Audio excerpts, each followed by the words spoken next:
Проектот за управување со речниот слив на Брегалница се спроведува во 15 општини од регионот на Варека. Финансиран е од Швајцарскиот државен секретаријат за економски работи СЕКО, заедно со Министерството за животна средина и просторно планирање, како и Министерството за земјоделство, шумарство и водостопанство и општините од регионот.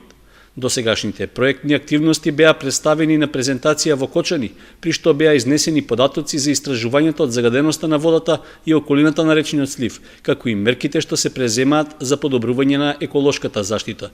Овој проект има лимитирани средства, значи не може да се занимава со пречистилни станици од поголем калибар за градовите како што се Кочани, Штип или другите поголеми населени места.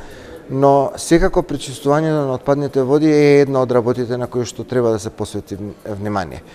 Тоа го констатиравме со анализите што веќе се направија и затоа ги концентриравме нашите напори кон изнаоѓање на такви проекти кои што брзо ќе донесат најголем ефект за почиста Брегалница. Како и во сите други општини вклучени во проектот, така и во Кочани ќе продолжи мониторингот на површинските води и подземниот мониторинг, како и активности кои го вклучуваат населението преку работилници, активности за зголемување на јавната свест и слично.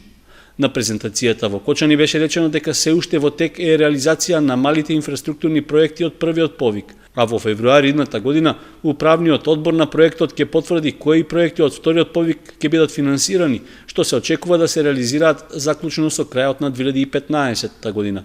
Најдоцна до септември идната година треба да излезе и конечната верзија на планот за управување со речниот слив, кој опфаќа анализи на постојната состојба, но и сценарија за можната состојба со водните ресурси во следните 20 години. Потоа тој ќе биде предаден на Министерството за животна средина и просторно планирање за понатамошно постапување согласно законските прописи.